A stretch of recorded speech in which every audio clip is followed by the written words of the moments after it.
सारी रात आज सजने संवरने का ही कोर्स करती रहना है क्या? अभी वो डोर के बाहर खड़ी अपना दुपट्टा स्टाइल से सेट कर ही रही थी। फट से दरवाज़ा खुला और अस्तान की उसीली आवाज़ उसके कानों में पड़ी। रूशा ने नाक चढ़ाकर सर उठाकर उसकी तरफ देखा। उसका देखना था कि एक पल को अस्तान की बोलती बंद हो गई। मेरून कलर की स्ट्रेट कट वाली कमीज़ और उसी से मैच करता तंग पजामा, बड़ा सा और गेंजा दुपट्टा, वो तो उसे कत्ल करने के हर हथियार से लेस थी। अस्तान ने एकदम से सर झटका। कोई अकल है कि नहीं? आज फैशन कंपटीशन में पार्ट लेना है क्या? मेरे बच्चे को छोड़कर तुम कहाँ थी? वो रोते हुए इश्कान को गोद में उठाए उस पर अपनी सारी चुंचलाहट निकाल रहा था। कब से उसे चुप करवाने की कोशिश कर रहा था, मगर वो था कि चुप होने का नाम नहीं ले रहा था। उस पर से अरूषा के अंदाज, या अल्लाह, ये आपके पास था? मैं समझी माँ के पास है। रोता हुआ उसका बच्चा। अरूषा सब भूल भाल कर लपक कर उसे अपनी गोद में लेने लगी। ऐसी किसी गलतफहमी में गुम तुम गई होगी अपने भाई से हाले दिल कहने। इश्कान को गोद में लेते लेते अरूषा ने उसके तंज या लहजे को बहुत मुश्किल से बर्दाश्त किया था। भाई के पास नहीं थी, आपकी बहन के पास थी। अपनी रुखसती की खुशी में मुझे अपने पास बिठाए हुए थी। तब कर जवाब देकर वो इश्कान को लेकर बेड की तरफ जाने के लिए मुड़ी तो हसन की निगाह उसकी कवर पर लहराती चोटी पर ठहर गई। हसन की निगाह उसकी बैग पर बंधी डोरियों पर भी दी गई। एकदम से उसकी निगाहों का साया बदलकर अपनी पेशानी इशारत वाली उंगली से मिली। उधर उसके दिल और दिमाग में चलते हर ख्यालात से बेखबर वो बस इश्कान को बेड पर लिटाकर उसे चेक कर रही थी। हसन की निगाहें अब उसके चेहरे से लेकर उसके सरापे में उलझ सी रही थीं। आन्या के पास लगता है फुर्सत से वो सजने संवरने ही बैठी रही थी। चेहरे पर मेकअप, कानों के झुमके, हाथों में ढेरों चूड़ियाँ। सितम तो ये कि अरुषा ने दुपट्टे को झुंझलाकर तकिए पर फेंक दिया। इन सारे लवाजमात में बस एक कमबख्त दुपट्टा ही परेशान कर रहा था। ये जो ज्वेलरी और चूड़ियाँ, वो तो बड़ी कंफर्टेबल है मैडम के लिए। वो चलकर सोचता होंठों से सांस खारिज करके सोफों की तरफ बढ़ा था कि अचानक से अरुषा ने इश्कान को उठाते हुए उससे पुकारा, अस्लान। क्या है? सारी नाराजगी के बावजूद भी वो पूछ बैठा, अस्लान, आप प्लीज़ जाकर इश्कान का फीडर किचन से ले आए। मैं इसके पैम्पर और कपड़े चेंज कर दूँ। वो इश्कान को गोद में लेकर उसे कपड़े देखती बोली। अस्लान ने हैरत से बीवी के हुक्मिया जुमले सुने। और देख लीजिएगा ज़्यादा गर्म ना हो, ठीक? वो उसे देखे बिना एक हाथ से इश्कान को थामे और दूसरे हाथ से दराज खोले उसकी ज़रूरत के सामान निकाल रही थी। ऑर्डर पर नया ऑर्डर। वो मुंह खोले उसे देख रहा था। रोशन ने सर उठाकर दियो साहब का खुला मुंह देखा और माथे बल पर पड़ गए। मुंह क्या देख रहे हैं मेरा? जाकर ले आए जल्दी से। एक काम कहा है वो भी करने में काहली। कल तो कितने जलाल से कहा था मैं अपना बच्चा ले जाऊंगा, इसे खुद पालूंगा। वो उसकी नकल उतारती आंखें नचाकर बोली, एक फीडर बनाने को बोला तो मुंह खुल गया। आग ले जाएंगे आप इसे। हसन को अब भी साकित खड़ा देखकर और पेशानी पर हजार बल डालकर ऑर्डर देती और तरतरा बात सुनाती। तंजिया देखती वॉशरूम में घुस गई। ये कदर है मेरी और ये हैसियत है मेरी नाराजगी की। देख लूंगा तुम्हें भी। वो दान पीसा वॉशरूम की तरफ देखकर कहता दरवाजे की तरफ बढ़ गया। किचन में मुलाजमा क्या, उसकी सी और रूबी मौजूद नहीं थी। अब वो क्या करे? फिर किसी से मदद लेने के बजाय वो खुद ही इश्कान का फीडर ढूंढने लगा। इस इंसान ने किचन में आकर एक गिलास पानी भी नहीं पिया, वो भला फीडर कैसे तैयार कर सकता था? आप यहाँ क्या कर रहे हैं? वो ढूंढ ढांड कर फीडर और दूध का डब्बा पाकर अभी वो डब्बे पर लिखे सारे इंस्ट्रक्शंस पढ़ने में गर्क था कि हशम की आवाज़ पर तेजी से मुड़ा। आप फीडर बनाने आए हैं? हशम ने फौरन दांत दिखाए। वो फिर चालाक होशियार लड़का आसान ऊन भींच कर वापस दुपट्टे में लिखी इबारत पढ़ने लगा। इंस्ट्रक्शन पढ़कर फीडर बनेगा मेरे भांजे का? हशम वहीं टेक लगाकर खड़ा हो गया, गोया और भी मजे लेने का इरादा था। तुम्हें कोई तकलीफ है मैं अगर अपने बच्चे के लिए फीडर बना रहा हूँ? हसन ने बन में उठाकर साले प्लस बहनों को घूरा। नहीं, मुझे क्या तकलीफ होगी? Keep doing. बस जरा ख्याल से मेरे भांजे को उल्टा सीधा अपने जैसा स्ट्रॉन्ग मिल्क बना दे दीजिएगा। वो शाने उचकाकर बस उसे शोक निगाहों से देख रहा था। हसन मीर और किचन में वो भी फीडर बनाते हुए देखने की चीज़ तो बनती है। मेरा बच्चा मेरे जैसा ही स्ट्रॉन्ग है, तुम्हें कोई प्रॉब्लम है? हसन ने फीडर उठाया। अब ये फ्लास्क कहाँ रखा है? वो पूरी तरह से झुंझलाया। ओके, मैं चलता हूँ। हशम मुस्कुराहट दबाता मुड़ने लगा, उससे पुकारा, तुम जरा इधर आओ। रूप से हुक्म दिया। जी कहिए। वो मुड़कर उसके सामने अदब से हम हुआ। फीडर तैयार किया है पहले? हशम ने मुस्कुराहट दबाई। जी, कई बार। तो ये पकड़ो और मुझे ये बना कर दो, और बस 2 मिनट में। वाह, क्या शांति बड़े भाई साहब की। सब कुछ उसके हवाले करके वो किनारे हटकर खड़े हो गए। फीडर बनाऊं मैं और क्रेडिट लें ये हजरत? हर्षम हल्के से बड़बड़ाया और इश्कान का फिटर तैयार करने लगा। तुमने वो बंगला क्यों बेच दिया? अचानक ही अजसान ने जो कहा, हर्षम ने बेपरवाही से शाने उचकाए। ऐसे ही, जरूरत नहीं थी उसकी। मैंने यहीं आसपास घर लेने का फैसला किया है। अजसान बस सीने पर हाथ बांधे उसे देखता रहा था। शुक्रिया तो मैं बिल्कुल नहीं करूंगा। इधर दो ये फीडर। जैसे ही फीडर तैयार हुआ, अजसान ने उसके हाथ से फीडर छीन लिया। यही उम्मीद थी आपसे। हर्षम जल गया। मुझे भी तुमसे यही उम्मीद है कि मैंने तुम्हारे सारे पैसे अपने अकाउंट में ट्रांसफर करवा लिए हैं। फिलहाल तुम कोई घर खरीद नहीं रहे हो। तुम्हारी प्रॉपर्टी पर वैसे भी अभी तुम्हारा कोई हक नहीं है, तो तुम बुरा नहीं मानोगे, है ना? वो उसे सचमुच शॉक करता किचन से निकल गया। हर्षम उसके पीछे दौड़ा था। मतलब क्या है लाला, चाहते क्या हैं आप? बीच रास्ते में वो स्थान का रास्ता रोककर खड़ा हो गया। मैं बस यही चाहता हूँ कि तुम इसी घर में रहो, और तुम्हारी खुददारी के लिए मैंने वो रकम इसलिए रख ली है कि इस घर को तुम आधा खरीद रहे हो। कल आकर पेपर साइन कर देना। उससे एक हाथ से चुपचाप खड़े हर्षम के गाल छुए। तुम्हारी सारी प्रॉपर्टी इंशाल्लाह हॉस्पिटल की सूरत में तुम्हें मिल जाएगी। हर्षम एकदम से उससे लिपट गया। वो सिर्फ जुबान से नहीं, उसे दिल से अपना भाई मानता था। ये मत सोचना कि ये सब मैंने अपनी बहन की मोहब्बत में किया है। अजलान ने उसके इशारे को थपथपाते हुए संजीदगी से कहा। मैं जानता हूँ, आपने ये सब मेरी मोहब्बत में किया है। हर्षम उससे अलग होकर मोहब्बत से मुस्कुराया। बिल्कुल नहीं। उसके इनकार पर हर्षम का मुंह खुला। मैं नहीं चाहता मेरी बीवी अपने भाई की मोहब्बत में भाग भाग कर अपने भाई के घर जाए, और मैं यहाँ तन्हा हूँ, इसलिए मैंने मायका और भाई का झंझट ही खत्म कर दिया। वो दिल जलाने वाली मुस्कुराहट से हर्षम को बोलता सीढ़ियाँ चढ़ गया। कसम से, क्या चीज़ है आप अजलान साहब। हर्षम सर झटक कर अपने रूम की तरफ चला गया। वो मुस्कुराता हुआ बेडरूम में आया था। बेड पर बैठी अरूषा इश्क खान के कपड़े बदल रही थी। उसे देखते ही तीखे चितवन से उसे देखा। कहाँ रह गए थे? एक फीडर बनाने में इतना टाइम, और ये ले जाएंगे मेरे बच्चे को और उससे पालेंगे। असलान ने दांत पीसकर उस लाल मिर्च को घूरा। तुमसे जल्दी ही ले आया, अब तक कपड़े ही बदल रही हो तुम। वो भी जवाब देता बेड पर एक तरफ बैठ गया। मुझे ना तो आपको इश्कान को दे देना चाहिए था कि ले इसे साफ करें, तब पता चलता। वो उसके हाथ से फीडर छीनकर आराम से इश्कान को गोद में उठा चुकी थी। इश्कान को साफ करना असा ने चुरझी ली। इस काम के लिए वो ही ठीक थी। पहले क्या कंपनी खोली थी फीडर बनाने की, जो झट से ले आता?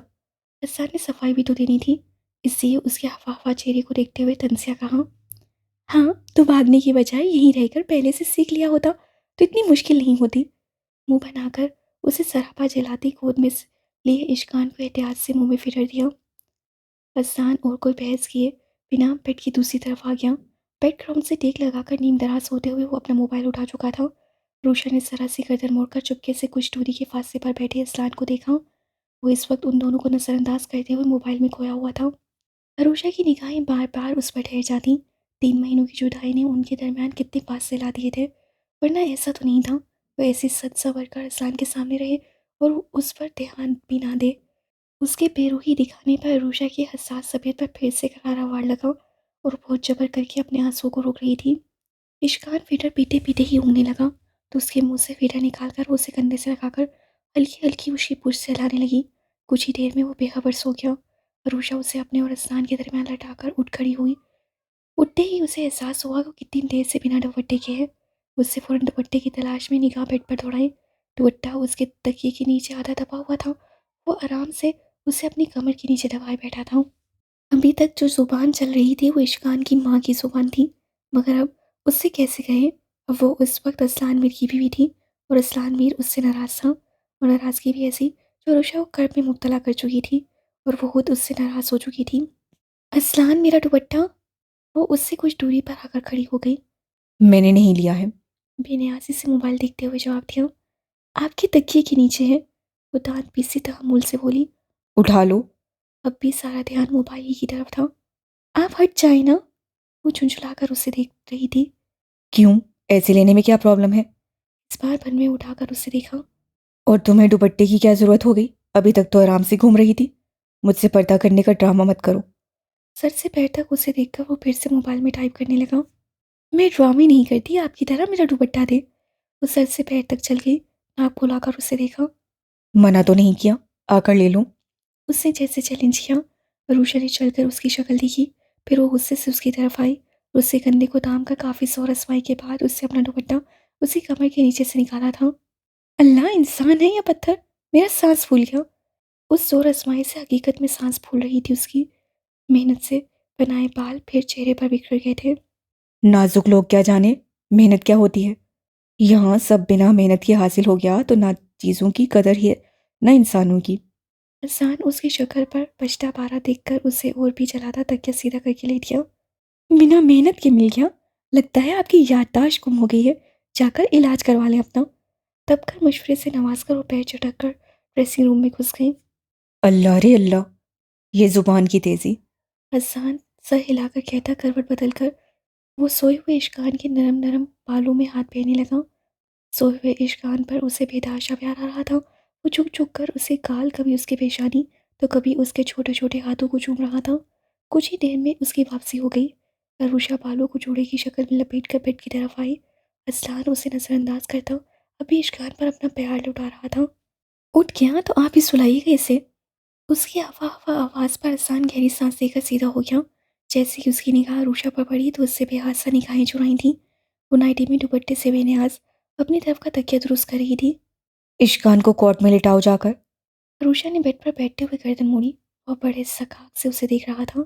आंखों में जो कुछ भी था उसे समझकर वो उस पर से निगाहें लुटाकर तकिया सीधा करते हुए लेटने लगी। मैंने कहा इसे कोर्ट में ले जाकर सुलाओ। इस बार आवाज में सख्ती थी। इश्कान यहीं सोता है, आपको डिस्टर्ब हो रहा है तो जाइए सोफे पर सो जाइए। वो दिल ही दिल में घबराई मगर खुद को गुस्सा देकर उसी टोन में तड़ से जवाब दिया और करवट बदल कर सोती बन गई। अजान कुछ देर उसे घूरता रहा था, फिर एक ही झटके में उठा और उसे एहतियात से सोते हुए इश्कान को ले जाकर कॉट में लिटाकर वो दूसरे ही लम्हे बेड पर था। इतनी देर में वो उसकी तेजी आंखें फाड़े देख रही थी। आंखें और भी खुल गई जब असलान ने बड़ी बेदर्दी से उसे खींचकर अपनी गिरफ्त में ले लिया। तुम्हारी जुबान की तेजी बर्दाश्त कर रहा हूँ तो इसका मतलब ये नहीं कि तुम मेरे साथ जो चाहे सलूक करो, मुझसे बदतमीजी करो। एक हाथ से उसकी कमर, दूसरे हाथ से उसके बालों को मुट्ठी में जकड़ कर और हल्की आवाज से घुराया। वो इस वक्त उसके इतना करीब था कि उसकी गर्म सांसें भी अरूषा अपने चेहरे पर महसूस कर रही थी। छोड़िए मुझे। हसन की आंखों में जुनूनियत देखकर उसे खौफ महसूस हुआ था। उसके बाजू पर हाथ रखकर खुद को आजाद करवाना चाहा। कैसे छोड़ दूं तुम्हें? इस तरह हसीन परी बनकर तुम मुझे रुझाने की कोशिश कर रही हो, और अब दावत देने के लिए नाइटी। भला मैं दावत कैसे ना कबूल करूं? वो उसके नाइटी के स्ट्रैप में अंगूठा फंसाकर उसे खिसका चुका था। क्या मतलब है आपका? वो उसकी बेबाकी से घबराकर हकला गई। उसके हाथ पूरी तरह से गुस्सा के बरमादा थे। मतलब कुछ नहीं, मेरे बहुत से हिसाब निकलते हैं तुमसे, जो मुझे अच्छे से निकालना है। तुमने मेरे दिल से खेला है ना अरूषा अजलानवीर। अब मैं तुम्हें बताऊंगा कि खेल का मतलब क्या होता है। वो उसकी आंखों में देखता मुस्कुराया। उसकी आज़म अरूषा ने कसकर आंखें बंद कर ली। चाहे आंखें बंद कर लो माय लाइफ, या अपनी तीखी जुबान, अजलानवीर के चंगुल से तुम बच नहीं सकती। उसी गर्दन पर झुकते हुए अजलान ने हाथ बढ़ाकर लाइट ऑफ कर दी।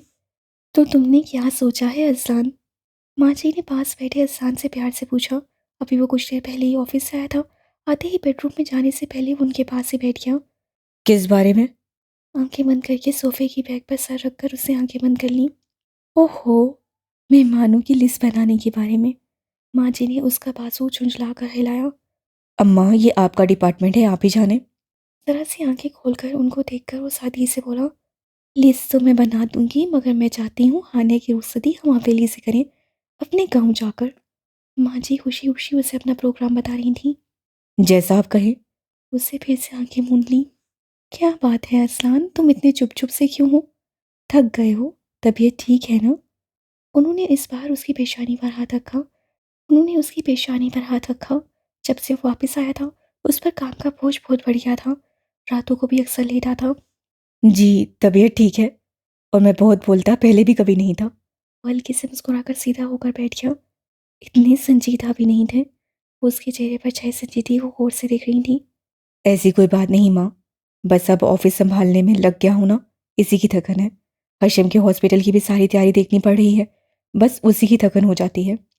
हसान उनकी फिक्रमंदी से कहने पर उनका हाथ थामकर उनको समझा चुका था। तो जाओ आराम करो, आते ही मेरे पास बैठ गए। जब से आए हो बीवी को भी कुछ टाइम दो। वो बेचारी कहती नहीं तो इसका मतलब ये नहीं कि तुम उससे लापरवाही इख्तियार कर जाओ। उन्होंने अपना हाथ छुड़वाते हुए कुछ हल्की से कहा तो हसान उनकी नसीहत सुनते सुनते हंसा था। हंसे क्यों? उन्होंने बेटे को प्यार से देखा। देख रहा हूँ, बहू अब बेटे से प्यारी हो गई है आपको। आप उसके लिए मुझे डांट रही हैं। उसने मसनूई हफ़्की से कहा तो उन्होंने हंसकर उसके चेहरे पर चिपट लगाई। बेटा बहू एक से है मेरे लिए। वो हंसकर संजीदा हो गई। अजलान, एक बात कहूँ? अजलान ने भी संजीदा होकर उनका चेहरा देखा। अरूषा तुमसे मोहब्बत करती है। अब उसे कभी सताना मत, ना उसकी मोहब्बत का इम्तिहान लेना। मैंने देखा है इन 3 महीनों में उसकी मोहब्बत। तुम नहीं थे तो उसकी सारी खुशियाँ उन पर हराम कर ली थी, और अब तुम आ गए हो तो फिर भी वो बात नहीं है। तुम दोनों के बीच सब ठीक है ना? संजीदगी से कहते कहते उन्होंने तशवीश सी हुई। अजलान ने गहरा सांस लेकर उनका हाथ छोड़ दिया। कुछ नहीं माँ, हमारे बीच सब नॉर्मल है। शायद आपकी बहू बेटे के आने के बाद समझदार हो गई है। आप शुक्र करें कि उसे अकल आ गई और कम बोलने लगी वो। बोलते बोलते उससे बात को मजाक का रंग देकर उनकी फिक्र दूर कर दी। मुझे वही अपनी बहू चाहिए, बेतहाशा हंसी बोलती और बेतहाशा खाती पीती। वो जैसे ही बोली अजलान ने बेहास सा कहका लगाया था। उसका कहका लगाने पर वो भी हंसी थी। अपने बेडरूम का डोर खोलकर वो जैसे ही अंदर आया उसकी पहली निगाह काम में मसरूफ अरूषा पर पड़ी थी। ढेरों कपड़े फैलाए वो सब पैक कर रही थी। उन्हें कल हवेली के लिए निकलना था, इसलिए वो आज कपड़े वगैरह सब रख रही थी। तुम्हें कोई और टाइम नहीं मिला इस काम के लिए, जो मेरे आने के वक्त ही सारा फैलावा करके बैठी हो? अस्लान ने नागवारी से बेड पर फैले कपड़े और फिर चीज़ें देखी। अरूषा चूक कर मुड़ी। वो टाई की नोट खोलता उसे ही देख रहा था। मुझे क्या मालूम था कि आज आपकी शाही सवारी इतनी जल्दी आ जाएगी, वरना दिन ही में काम कर लेती। मैंने सोचा अब तो आधी रात के बाद ही तशरीफ लाएंगे।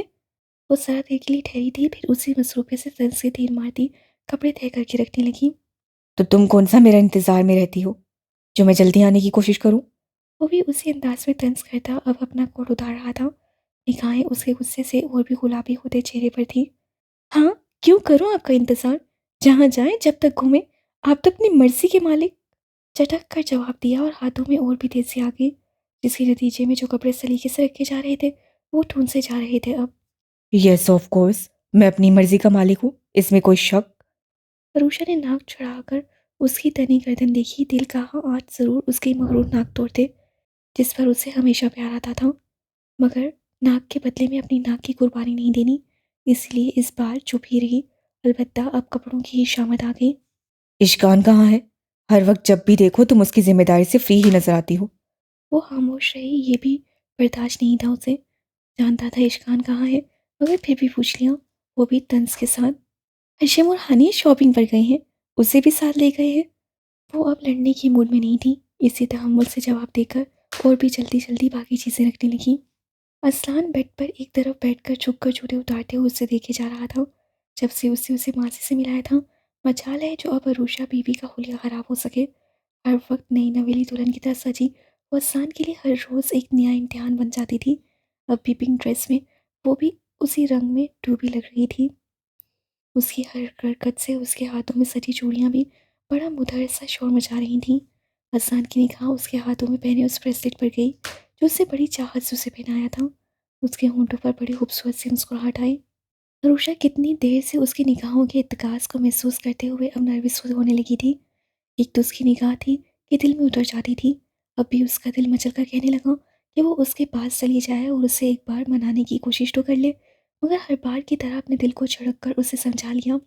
हसन मीर के संगीन अल्फाज याद आते तो वो हर बार अपने जज्बात पर काबू पा जाती, और उस पर से हसन को ज़बरदस्ती उसे हासिल करना, गोया वो उसकी बीवी ना हो, बस एक खिलौना हो। अरूषा की आंखें नमसी हुई। उसके सामने ठहरे रहना दुश्वार लगने लगा, तो सारे बच्चों के कपड़ों को अलमारी में ठूंस कर अलमारी बंद करके बेड तक आ गई। ये अचानक उसे सब समेट समाट कर रूम से निकलते देखकर असलान ने तेजी से उठकर जाती हुई अरूषा की कलाई जकड़ ली। मैंने तुमसे कहा तुम रूम से बाहर जाओ। उसके बिला वजह के रोब झाड़ने पर वो पल खाकर पलटी। गुलाम नहीं हूँ, आपकी बीवी हूँ मैं। इस सुलूक की मुझसे नहीं हूँ मैं असलान, जो आप मेरे साथ रखे हुए हैं। वो मुश्किल से अब अपने आंसुओं को रोकने की कोशिश कर रही थी। हसन ने खींचकर उसे अपने सीने से लगा लिया। तुम तो किस सलूक की मुस्तहिक हो, ये तुम जान ही नहीं पाई और न जान पा रही हो।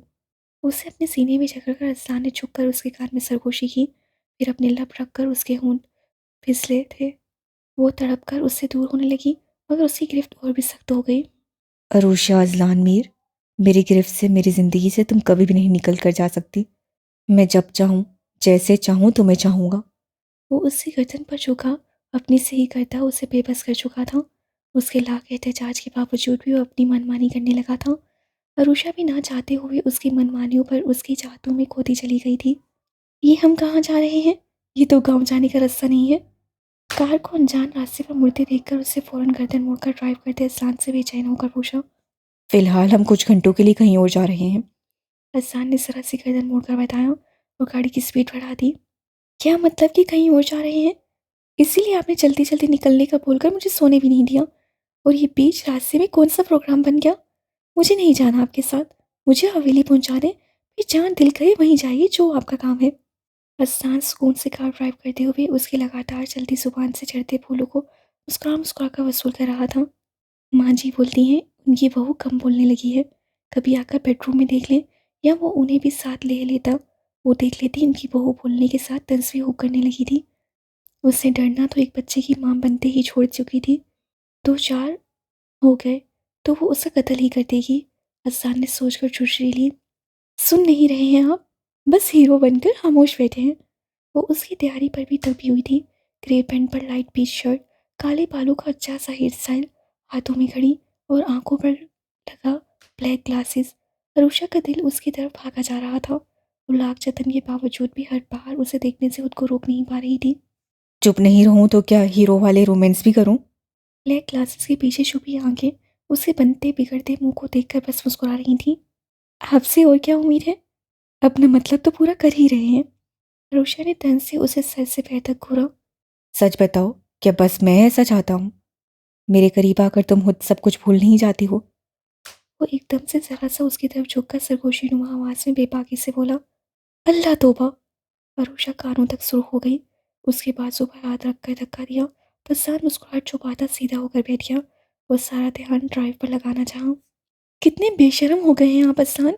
जरूर आप बहुत ही बेशर्मों की संगत में रहने लगे हैं, जो आधी रात तक घर से गायब रहते हैं। उसका ही असर है। वो उससे निगाहें चुराती अपने चेहरे को बार बार छूती खुद को नॉर्मल करना चाहती थी। एक नया इल्जाम? तुम्हें क्या लगता है मैं गैर औरतों के साथ रहता हूँ? उसे चेहरा मोड़कर एक निगाह उस पर डाली। मेरे अलावा कौन आपको घास डालेगा? काफी दबा चला और बहुत ही सड़ा सा जवाब आया। कहो तो दिखा दूं, एक ही इशारे पर घास डालने वालों की लाइन लगा दूंगा। उसे छेड़ने में आसान को मजा आ रहा था। जाइए कर ले, मुझे मालूम है आप ऐसा कभी नहीं करेंगे। ऐसे ही थोड़ी आप पर इतबार करके अपना दिल दे दिया था। आप पर मुकम्मल इतबार है। उसके बेहद सा जवाब पर आसान इस बार चुप सा हो गया। वो ऐसी ही थी, साफ दिल, मासूम, मोहब्बत में हद तक चली जाने वाली। "हम्म, चले हैं मुझे जलाने।" नाक चिढ़ाकर वो मुंह बनाती फिर से कार विंडो से बाहर दिखने लगी। असलान, कहाँ जा रहे हैं हम? फिर से वहीं पहुंची जहाँ से शुरुआत हुई थी। जहाँ ले जा रहा हूँ खामोशी से बैठी रहो, कुछ ही देर में खुद ही देख लेना।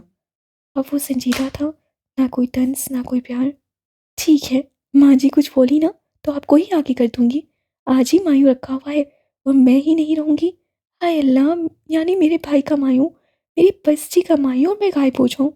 अल्लाह समझे आपको असान, जाने क्यों हर मौके पर मुझे इतना सताते हैं। वो अब लगातार बोलना शुरू हो गई थी।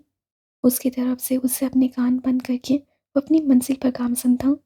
हवेली में उनकी कारें रुकी तो मुलाजमीन तेजी से आगे बढ़े थे। माँ जी की हमरा निदा सदा और इश्कान को लिए हुए हशम और हानिया सब ने ही हवेली में कदम रखा था। कितने वक्त बाद उन्होंने हवेली में आना नसीब हुआ था। अम्मा जान की यादें और हर तरफ बिखरी हुई थी। आज वो होती तो सबसे ज़्यादा वो खुश होती। माँ जी की आंखें नम सी होने लगी। अम्मा जान के साथ साथ उन्हें आसिया बेगम की भी याद आई थी। एक, उनके हसद में वो क्या से क्या बन गई थी, और उनकी इबरतनाक मौत। उन्होंने आंसू पहुँचते हुए चुपके से निदा सदा की तरफ देखा। वो 12 साल की हो गई थी, अब भी बच्चियाँ थीं। उन्होंने और अज़लान ने इस तरह उन्हें संभाला कि वो जल्द ही माँ की तरफ से दिया गया गम भूल गई थीं। वैसे भी वो भी बच्चियाँ थीं, अब भी हर तरफ चहचहाते हुए चारों तरफ दौड़ रही थीं। निदा सदा से होकर उनकी निगाह हानिया पर गई। हमेशा की तरह उसकी हशम से जंग चल रही थी। मौसू इश्कान था जिसे वो अब लेना चाहती थी। तुम जाओ, अब अपने कमरे में ही रहो।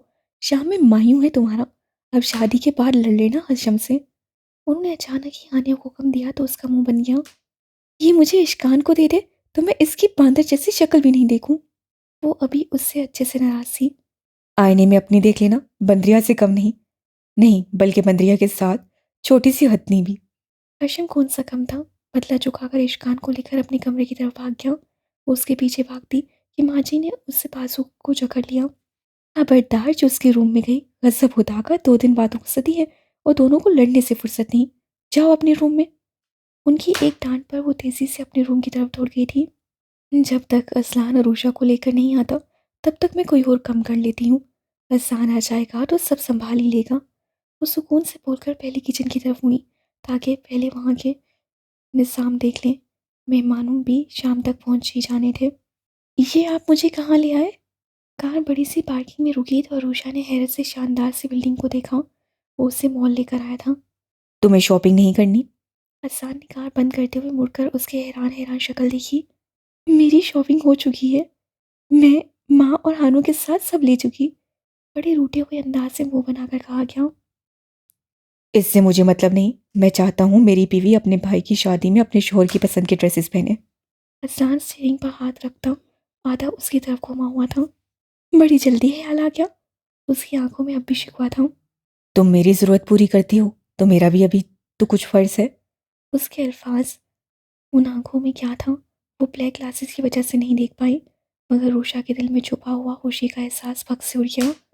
बात अगर ज़रूरत की है तो ज़रूरत पर मैं शॉपिंग कर चुकी। मुझे आपकी और इनायात नहीं चाहिए। हवेली चले, इश्कान परेशान कर रहा होगा। अरूषा का चेहरा बेतासुर सा हो गया। हसन ने अपनी कनपटी एक उंगली से कुचलाई। चलो शाबाश उतरो, हमें वैसे भी देर हो रही है। इस बार प्यार से उसके गाल छूते हुए चमकारा।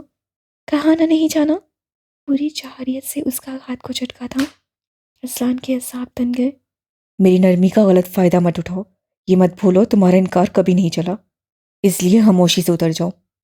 रसलान ने सख्ती से उसके जबड़े अपने हाथ में जकड़कर सख्ती से ही कहा। अरूषा उसके तेवर देखकर बस उसे देखती रही थी। फिर उसके हाथ से अपने जबड़ा छुड़ाकर वो तेजी से कार डोर खोलकर नीचे उतरी थी। लातों के भूत बातों से नहीं मानते, इन पर ही फिट है। वो बड़बड़ाकर अपनी तरफ का डोर खोलकर नीचे उतरा था।